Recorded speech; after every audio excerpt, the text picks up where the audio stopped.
Hello and welcome to my channel. This is my first ever video where I'll be doing an unboxing of the Bafang BBS02 and installing it on my 2017 Diamondback El fat bike. Since this bike is already disassembled, I will show you how to remove the crank off a spare bicycle I have later.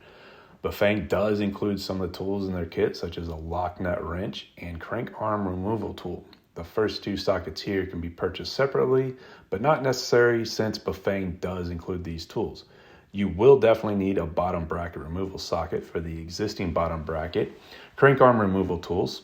This is included in your kit. Chain brake and chain pliers may not be necessary. You should be able to slip the chain off your front crank. This is a torque wrench that I'll use with the sockets shown earlier, and it is definitely recommended that you have a shift cable sensor. This is not included.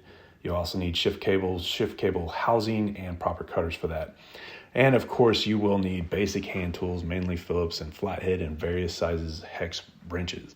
I have a small torque wrench for handlebars and various other bolts, magnetic bolt container, and various other bits. I've collected various bike tools over the years, but this kit is really simple to install with just basic tools that are given and with the tools that are given in your Bafang kit, which is shown right here. Now to the unboxing of the Bafang BBS02. Like I said, this is my first video, so bear with me as you may catch me awkwardly looking at the camera sometimes, such as maybe right here. Sorry about the distance here. I wish I would have got closer shots of the unboxing. But this is my first video, so here we go. And first off is the manual. Doesn't really tell you much, just has some QR codes that you can click on. This here is the lock nut wrench and 5 zip ties that they give you. You'll need a lot more zip ties than that, so I suggest you pick up some more. And up next are going to be the 2 brake levers that are included. They include shut-off sensors, so when you press the brake, your motor does disengage. We'll set those aside there, and up next is your crank arm bolts and bolts for the triangle-shaped locking bracket, I should say. You will get an option to pick your chainring size. I opted for a 46 tooth up front. It will also include the chainring cover, protector, whatever you want to call that. And of course, your crank arms. It's good to have a torque wrench so you can get the proper torque on the crank arms, and also the outer lock ring. That is not necessary. It's mainly just to cover the threads that are on the axle housing. Not quite sure what that was. Getting ready to pull the motor out. Psych. We are looking at the battery cable extension. I believe this is the XT60 electrical connector. There's various connectors you can do. And let's see, what is... Oh, yeah, watch me struggle with this. This is the light that is included in the kit. It's not very bright, definitely optional. You can, there's better options out there. I'm just probably not going to use that. I'm going to stick it somewhere. Next, you're going to get the throttle sensor. It's optional, but I like to have it, especially when you don't want to pedal. And of course, you'll get the crank arm removal tool. I was surprised that this was actually included because I don't think my first kit had it in it, or maybe I just overlooked it. And of course, you will get wire harness to connect the motor to the display, brakes, and throttle.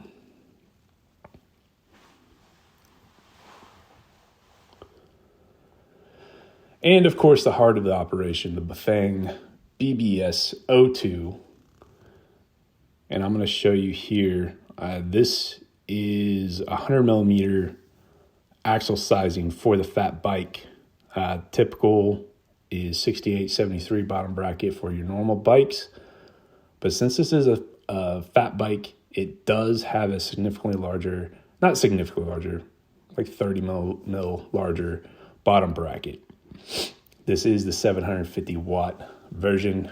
As you can see, I'll show you, they are marked on the bottom of the motor housing. So if you buy one used, you can check that out. 100 millimeter, 750 watts. So make sure you buy the proper axle size Bafang for your bike. As I stated earlier, I will be demonstrating the bottom bracket removal and crank arm removal on another bike. Here's the trusty dusty Specialized bike. If you're in North Carolina and want this bike, hit me up. I'll sell it to you cheap. But first you need to take the non-drive side crank arm off with an 8 millimeter hex head. Always start with the non-drive side first.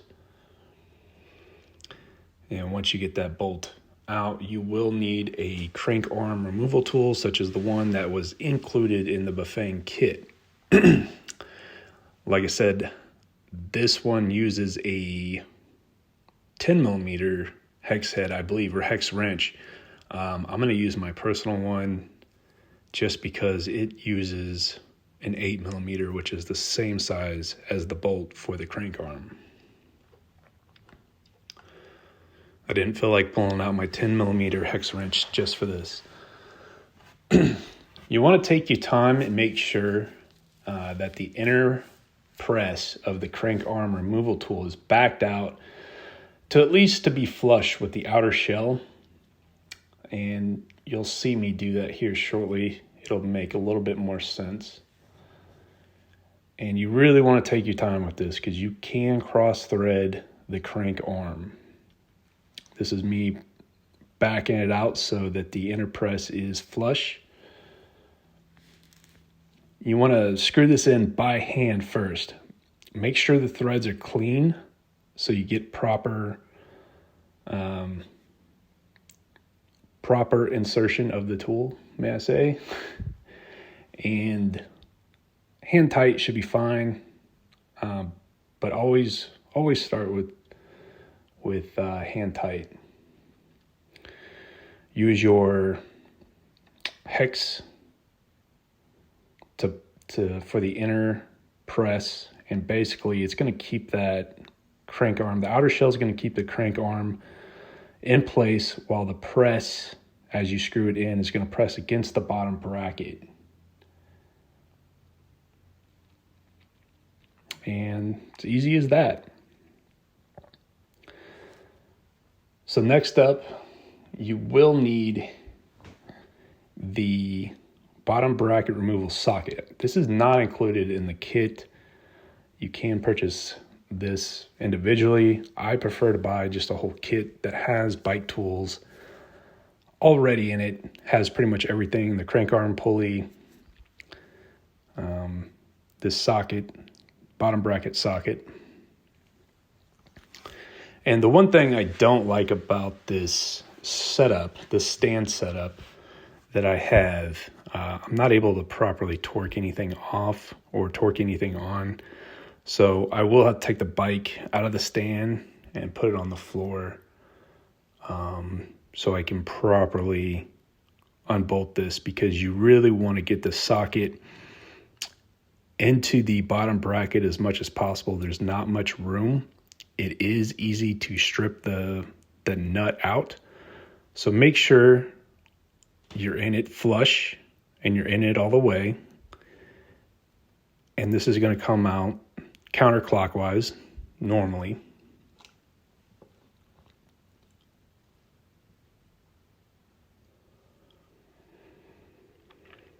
And you'll see I struggle with it in the stand, but you put it up against a hard surface such as the ground, concrete.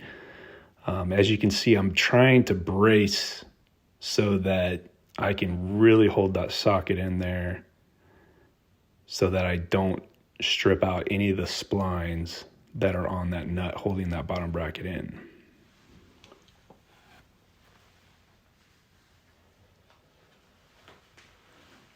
As I said, always start with the non-drive side first. The non-drive side the bottom bracket has a nut. The drive side has to be taken out last because that is the entire bottom bracket. The bottom bracket's actually screwed into the frame.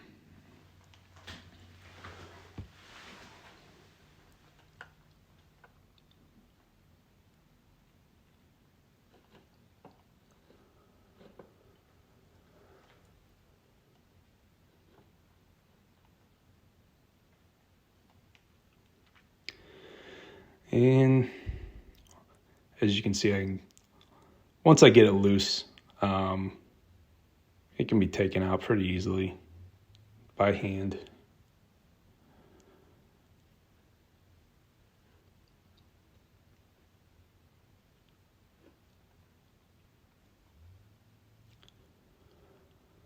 It's always good to keep these parts as spares. Put them in a box, set them up somewhere, because you never know when you may need to put the bike back to normal configuration. Here we're going to start on the drive side. Just like the other side, 8mm hex to take the crank arm bolt out.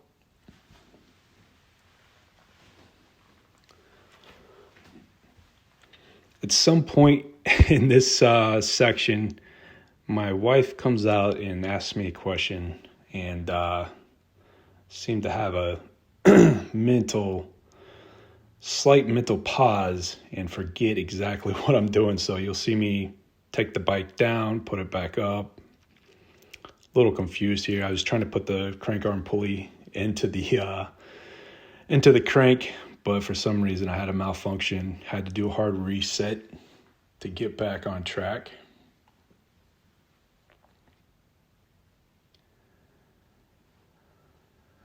An important note, and the video will come up here shortly. On the drive side, you will have reverse threads on the bottom bracket. The entire bottom bracket is going to come out of the side, and it's reverse threaded. So once I get back on track here, I'll show you.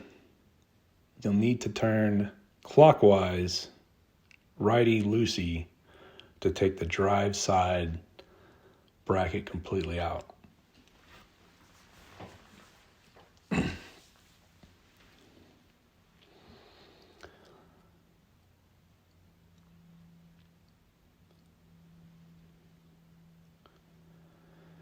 And as stated as before, always take your time. Removing the crank arm and the bottom bracket, because you really don't want that bottom bracket stuck in the bike, because it will be nearly impossible to take it out if you happen to strip anything. Drive side is normal, righty-tighty, lefty-loosey. Non-drive side is righty-loosey for the bottom bracket.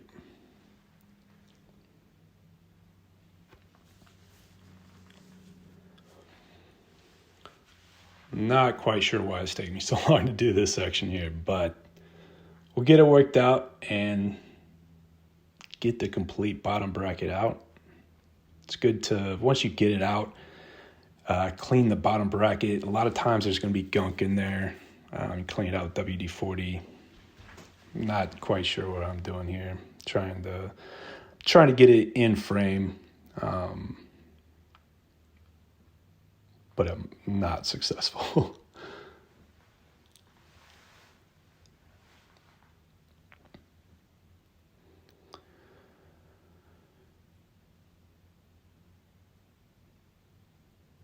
All right, Steve.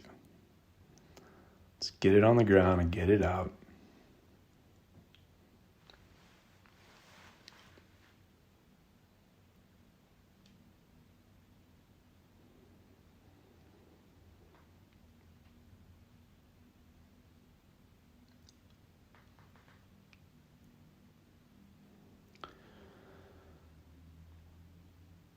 I wish I knew how to speed this section up. Again, this is my first edited video. Bear with me. Like, one day I will get it figured out here.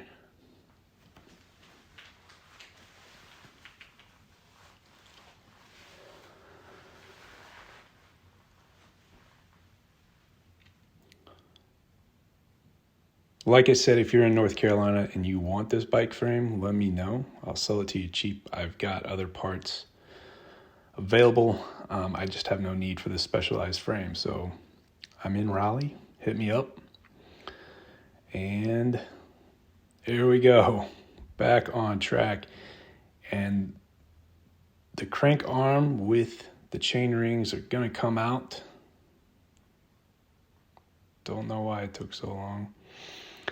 And like I said, I do the wrong direction here, but this is, well, maybe I did. Righty, loosey. Make sure you are taking it off the right way. And of course, I'm not able to get the bottom bracket out off on this side with it in the stand. So still recovering from the wife talking to me. Probably should have edited this out of the video, but you can stick with me for about 5 minutes.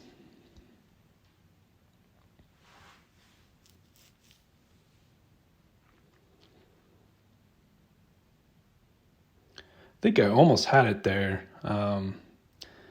That's an Amazon bike rack. It works pretty good just for holding the bike, but if you're wanting to stay in place while you unbolt something that needs a lot of torque, I do not recommend this one. All right, we're back.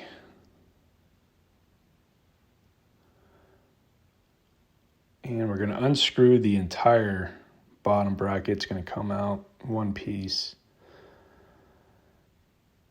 And like I said, you'll see that it's dirty. Clean your bottom bracket. I don't think you're supposed to, I've never seen any instructions of where you're supposed to lube up the inner bottom bracket for whenever you insert the Bafang kit. Some people do. I haven't had any issues.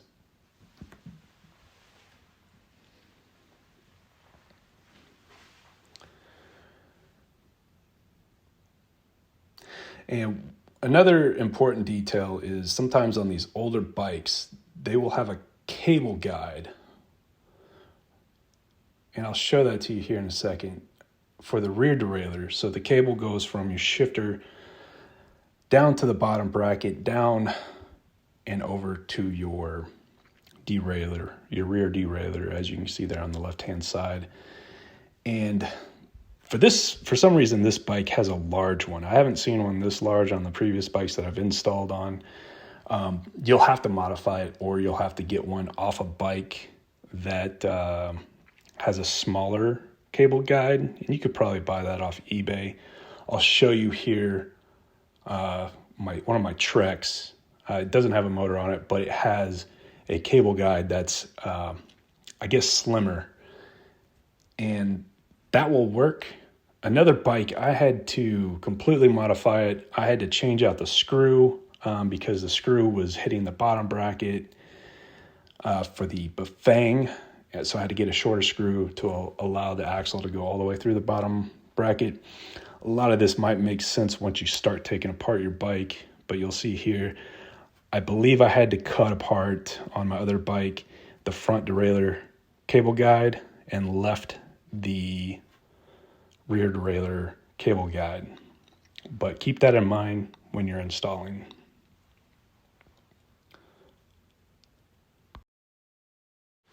All right, we got the Diamondback back in the frame, baby. We are going to slide this motor in.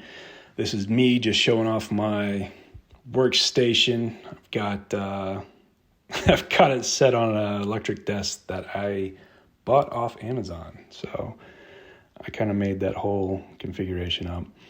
This, everything else from here on out is pretty much downhill. Again, take your time with it. It's pretty easy. The motor's going to slide in drive side. So this is me taking off the lock ring and the locking bracket. The locking bracket has teeth in it, so you want to make sure that those teeth go against that bottom bracket shell. But I'm going to slide this motor in. Some people use grease to lube it up. I haven't done that on any of my installs. Wouldn't say it's like a good or bad thing. Here's your triangle lock ring. Again, verify that the teeth that are protruding from that go into the BB shell, the bottom bracket shell. You want to put this in loosely. And that's the lock nut that I torque mine to 60 Newton meters, 80 Newton meters, 60 to 80 Newton meters. I think you can go up to 100. That's the special socket that I use in order to get proper torque.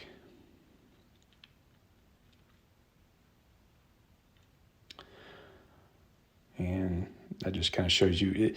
The socket looks weird, but I was just showing you how this lock ring fits in there.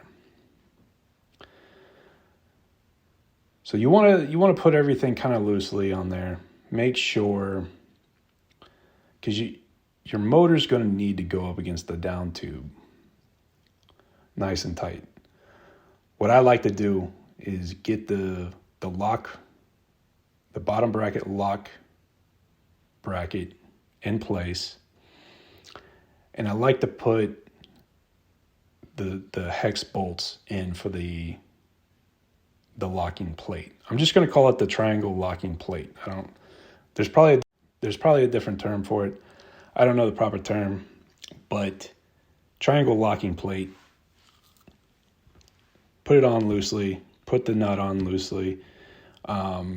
Keep it loose enough to where you can move the motor. And I am searching for those locking hex bolts because I put them up somewhere and I misplaced them. You're going to have two different sets. You're going to have a short set. This bike doesn't require any spacers. Some bikes require a spacer to where that lock set, that locking triangle, is going to be spaced out a little bit further than the motor. So Bafang includes locking washers. I'm not sure why it's locking washers as your spacers, but they include locking washers for the spacers and two different sets of hex bolts, as shown here. That's the longer set. That's the short set. I don't need the longer set. And here's the locking washer spacers.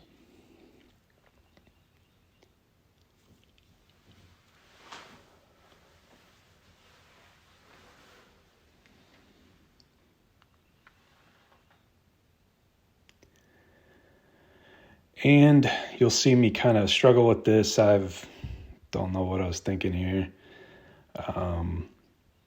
My recommendations, put everything in loosely. Don't tighten these nuts up. Those can actually be the last. You can tighten those after the lock ring, the outer lock ring. Just put them in loosely so that they move with the motor whenever you push it up against the down tube. And you'll see me, I'll tighten them all the way and then I'll unbolt them. I'll tighten the lock ring all the way, unbolt them. It's highly recommended that you press the motor up against the down tube as much as possible to reduce movement of that motor.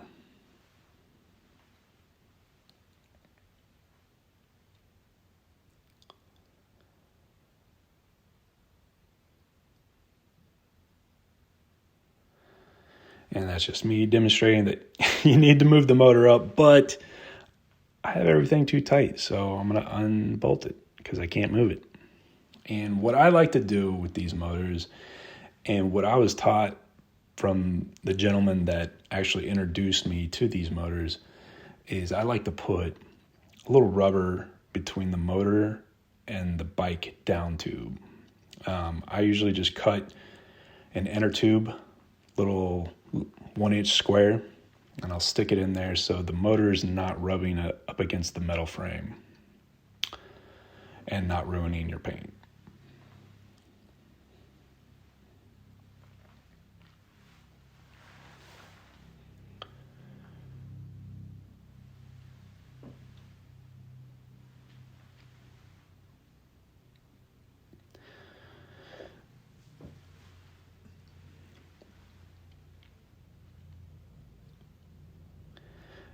again, this is not necessary because I forget to put my rubber inner tube in. So I'm going to tighten it, then loosen it up, because I realize I want to stick something in there so it's not messing the frame up and not messing the motor up as well. But if you ever want to put this back to stock, you don't want your frame to have, rub marks or anything like that.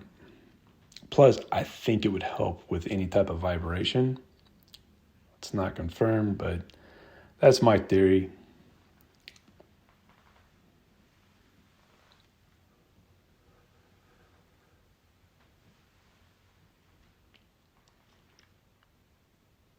And again, I will get better at editing these videos and being more prepared. Here we go.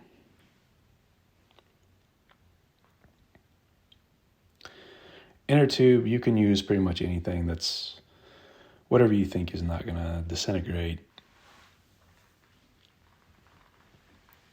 or hinder performance in any way. So usually an old thin inner tube works.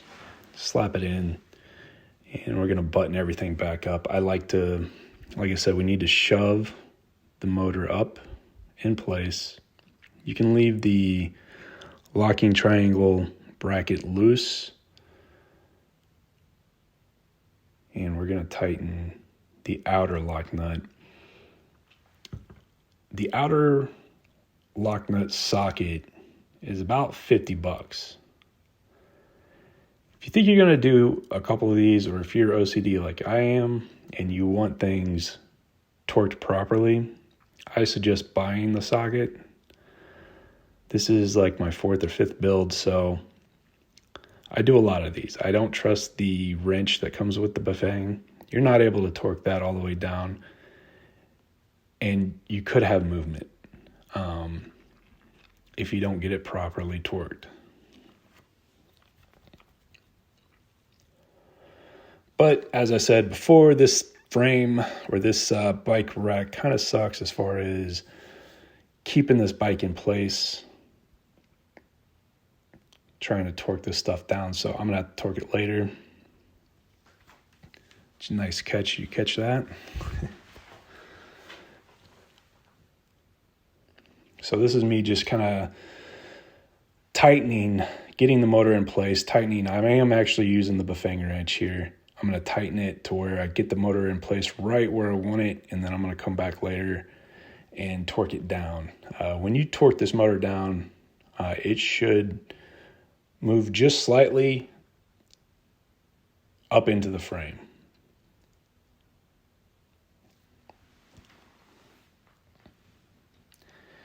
And that's basically it. I can do another video showing how to wire these up, but it's pretty self-explanatory. Take your time, as with anything, or as with anything related to this install, take your time, because the electrical connectors are color-coded and they have little arrows that point to each other when you connect them. So make sure you insert them in correctly, and do not bend any of the wires. You could ruin the wire harness for the motor or your main wire harness. You don't want to do that. That would be a huge headache. But this has been a fun build. I highly recommend these motors. I love it. I've got like 4 of these things. Highly recommend it for anybody that's interested in building these bikes motorized. Again, this is the outer lock ring. It's not necessary. If you have threads exposed, I would use it just to cover up those threads. You may not even be able to put this on. Some people don't have enough threads. It just depends on the bottom bracket size, but it's not necessary, and it's nothing structural to this. But thanks for watching. Again, this is a fun hobby of mine. I do have affiliate links in the description.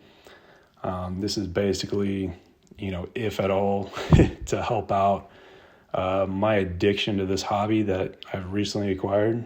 But I love building bikes. I build all kinds of different bikes. non-motorized, motorized, mountain bikes, road bikes. So it's a fun hobby of mine, and I suggest anyone else that's interested in it, stick around. I'll try to do other videos, and if you get any questions, feel free to reach out to me or check out my website, convertmybike.com. Everything's still under construction.